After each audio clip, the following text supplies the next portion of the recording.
The Watergate Scandal remains one of the most defining and controversial episodes in American political history. It was not merely a bungled burglary or a momentary lapse in judgment. It was a sprawling conspiracy that revealed the extent to which power can be abused, institutions can be manipulated, and truth can be buried beneath layers of secrecy. At its core, Watergate was about more than just Richard Nixon. It was about the machinery of control, the culture of paranoia, and the systemic efforts to undermine democratic accountability. The scandal began with a break-in at the Democratic National Committee headquarters in the Watergate complex in Washington, D.C.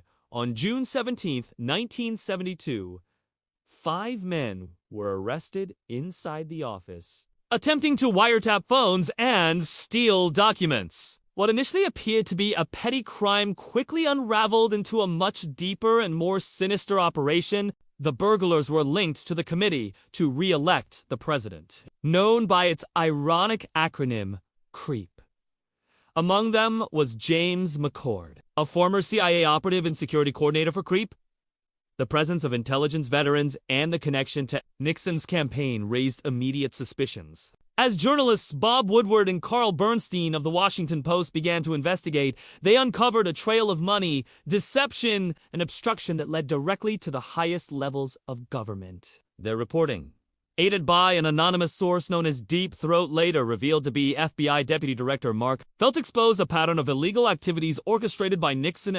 These included wiretap and political sabotage and the use of government agencies to target opponents. The White House engaged in a systematic cover-up using hush money, misleading statements, and pressure on law enforcement to contain the fallout. One of the most guarded secrets of Watergate was the extent to which Nixon himself was involved in the cover-up. For months, he denied any knowledge of the break-in or its aftermath. However, the existence of a secret taping system in the Oval Office would ultimately prove his undoing. Nixon had recorded thousands of hours of conversations, believing they would serve as a historical record. Instead, they became evidence of his complicity. When the tapes were subpoenaed, Nixon resisted, citing executive privilege. The battle over the tapes reached the Supreme Court, which ruled unanimously in United States v.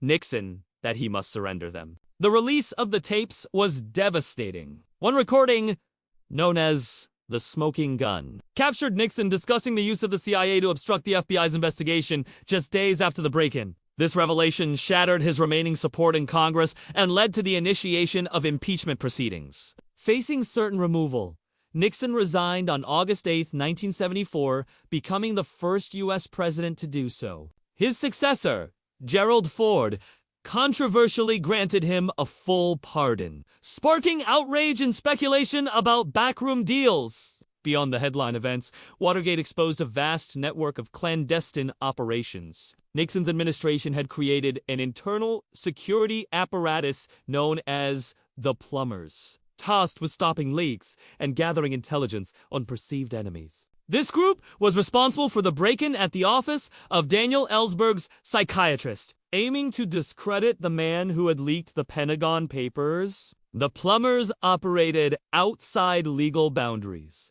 reflecting a broader culture of impunity and ideological warfare. The scandal also revealed the complicity of various institutions. The Justice Department, the FBI, and the CIA were all drawn into the cover-up, either through direct involvement or through pressure from the White House. The Internal Revenue Service was used to audit political opponents. Journalists were surveilled, and dissenters were labeled as threats to national security. This weaponization of government agencies marked a profound breach of democratic norms and raised alarms about the concentration of power in the executive branch. One of the enduring secrets of Watergate is how close Nixon came to surviving the scandal. For much of 1973, he maintained a facade of innocence, bolstered by loyal aides and a divided public. The Senate Watergate Committee, chaired by Sam Ervin, played a crucial role in unraveling the conspiracy. But it was the testimony of White House counsel John Dean that shifted the tide. Dean's detailed account of the cover, combined with the revelation of the tapes,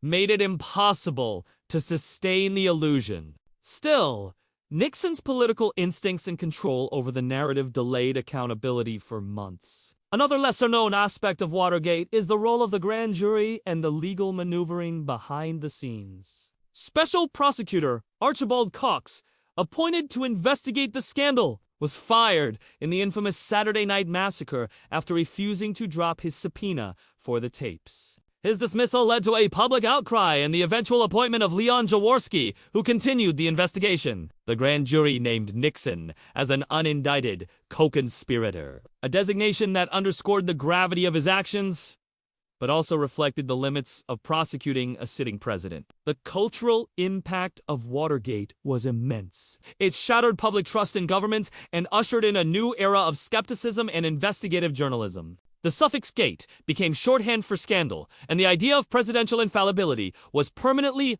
undermined. Congress responded with reforms aimed at curbing executive power, including the War Powers Act, and amendments to the Freedom of Information Act.